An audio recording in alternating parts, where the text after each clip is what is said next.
Hello? I haven't posted in like 2 months. I don't know how they're gonna take it. Oh no, yeah, I gotta go because you know, I'm gonna defrost my YouTube personality. Hello guys, welcome back to my channel. A lot's happened. Currently you're in a place that you've never seen before, but we're back. So basically today I'm going to be talking about the male fantasy and the struggles of the female in the modern day age, how interesting the male fantasy is, and whether in spite of us trying to work against it, are we still kind of working in favor of it. What is the male gaze? It essentially refers to the way visual arts and media are structured around the male's perspective. Women in this are typically the passive objects of desire, whereas men are the active. They're the camera, they're the watchers. There's an element to this where the females, they have awareness of the fact that they're being watched, and in that their behavior changes. Almost like to some extent they either like that they're being watched, they act either against it or for it. So this is a quote that I saw on the internet. Male fantasies, is everything run on male fantasies. Up on a pedestal, down on your knees, it's all male fantasy. But you're strong enough to take what they dish out or else too weak to do anything about it. Even pretending you aren't catering to male fantasies is a male fantasy. Pretending you're unseen, pretending you have a life of your own, that you can wash your feet and comb your hair, unconscious of the ever-present watcher, peering through the keyhole in your own head, if nowhere else. You are a woman with a man inside watching a woman. You are your own voyeur.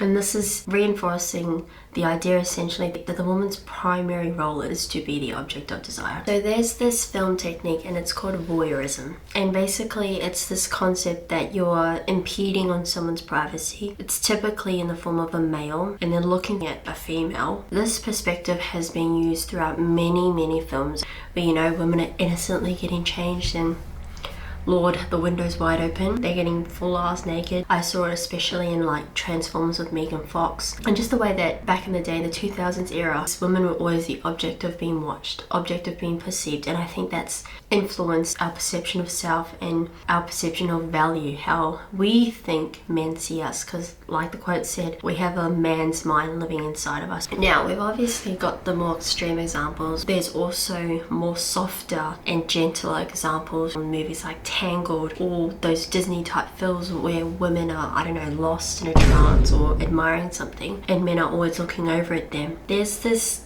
residual element that permeates through films. They're always looking unaware of the gaze that's coming their way, and I think that's really interesting to note because men are always typically gazing and consuming, and women are always something to be gazed at, something to consume, you know?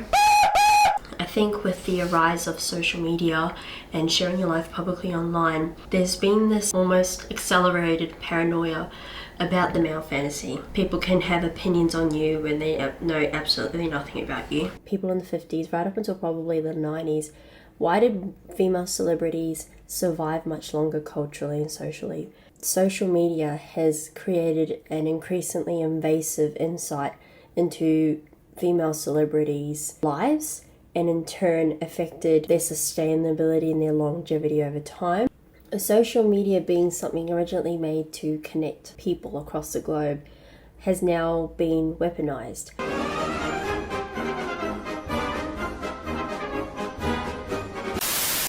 I think back in the day, the ability to compartmentalize these different aspects of your life was healthy. If I was getting bullied at school, I would come home and then that bullying would stop. Hey, disconnected! Whereas now, like, it doesn't stop. Like, we have constant exposure to the bad things said about us. Billie Eilish, for example, I remember a couple years ago when she used to wear the more baggier clothes. She decided to cover up in her early years to drive her success more towards her art instead of her body. I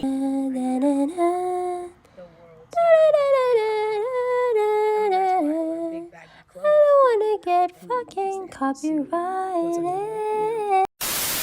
And I think for someone being that young was a very interesting take on it. You can see later in her life she doesn't want to safeguard it anymore. And I think this kind of represents to some extent how loud it is for women in this day and age, because no matter what you do, you're damned if you do, you're damned if you don't. It's that idea that whatever women decide to do, it only and ever leans into the way that a man would see it. Sorry, I'm in a different outfit again.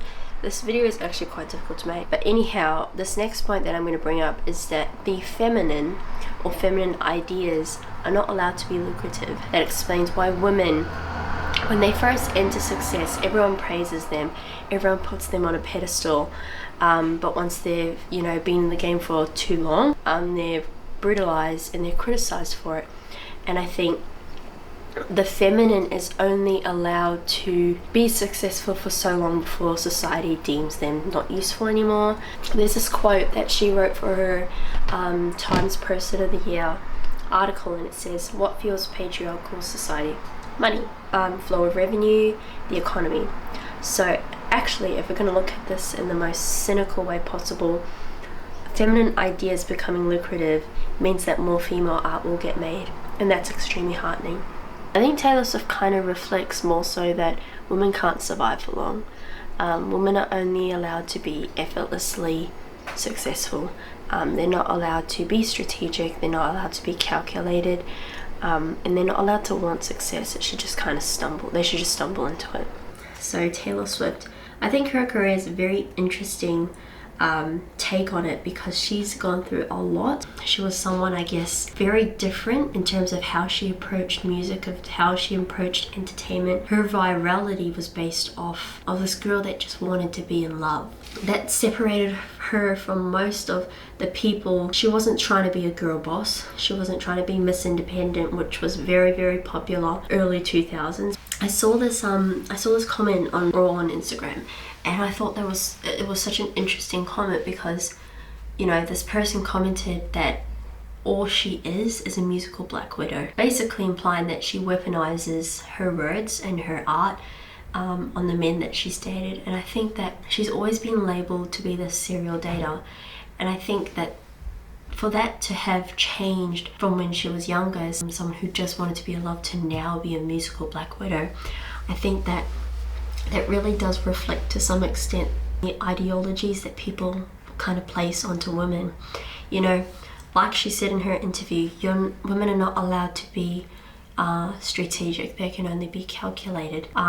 Women are not allowed to react, they're only allowed to overreact. This idea that she was this girl next door began to shatter.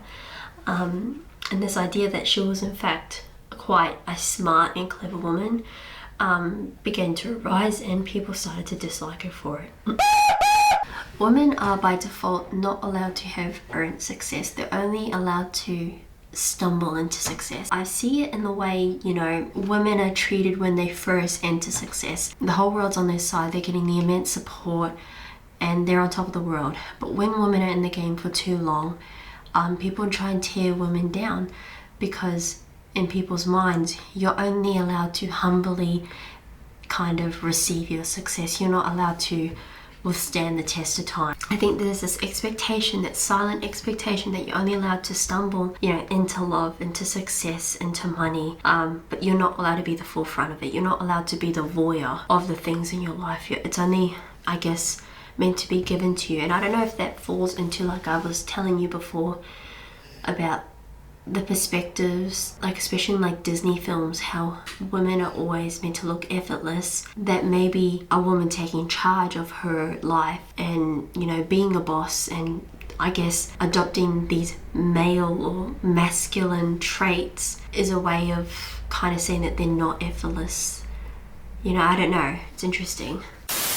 Now, OnlyFans is a pristine example about this because everyone has differing opinions on the benefits and the downsides of OnlyFans. Now, OnlyFans essentially is a modern attempt at trying to combat this dilemma. You know, across generations, women are told what they should and they shouldn't be, and I think OnlyFans was a way at trying to feel sexually liberated. I do what I want when I want on my own terms. So I understand the intention behind it. I think women have been quite fed up, feeling like they've been locked in a cage and they can and can't do certain things. So I think what better way to go about things than to exploit yourselves, get yourself money, get yourself status, and just hopefully think that all of it will go away if you ignore it well enough. What I've noticed about OnlyFans in particular is that along the lines, not quite immediately everything is great, everything is hunky-dory, you're getting your money, you're getting your attention, you're getting affirmation for the way that you are.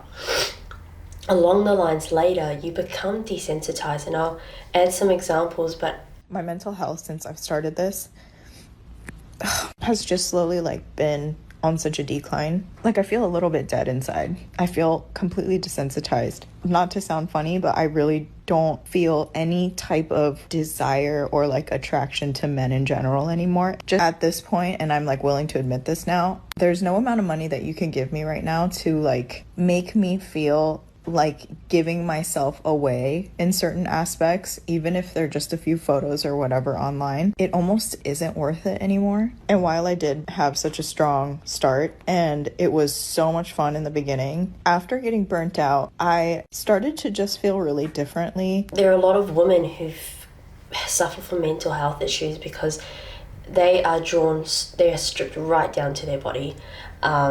They get to receive the ugliest sides of men, the least civilized sides of men, and they get to really touch on the dark aspect of what it means to just be flesh, not a person.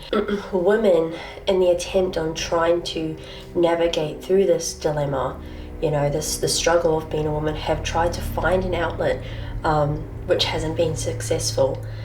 And I think OnlyFans is a great example of that. Alrighty, so like what's the answer to all of this? Like, how do we maintain survivability in the 21st century? Do we just go and live off the grid? I think being a woman is like walking on a tightrope. There's so much that you can and can't do, and I think unfortunately this is the way that it works. This is the way the world is. As long as we continue to live our lives according to things that align with us, continue to be creative, continue to be innovative, continue to be imaginative, I think that will serve us well, because like I've mentioned all this time throughout this video, we're damned if we do, we're damned if we don't. And I think it's about choosing the most fulfilling decision for us. If we have a social clock, if we have a biological clock, if everything is against our odds, we need to do something, at the end of the day, when we die, that we'll feel proud of doing. I will say this bluntly, OnlyFans is not something I'd be proud of doing if I was 80. But being creative, being imaginative, being innovative and creating something for me and my future generations, that would be. I'm pretty interested to see what you guys think. I feel like this is a lot of varying opinions, there's a lot of differing opinions, and I think for me, I don't really have an opinion on it. I think it's just a tricky situation to be. I think women won't be able to necessarily escape the male fantasy, but I think we can control, maybe to some extent, or hopefully to some extent, who people have access to us and how much access we decide to give to them. Alrighty, so if you've liked my video, make sure you leave a comment, make sure you give it a thumbs up, and make sure you subscribe to my channel, because if you have not subscribed to my channel by this point, I'm gonna throw your hands. Yep, we can meet across the road in the parking lot and we can go for it. Otherwise, I'll see you in my next video. Make sure to, check out my Instagram. Otherwise, see you later.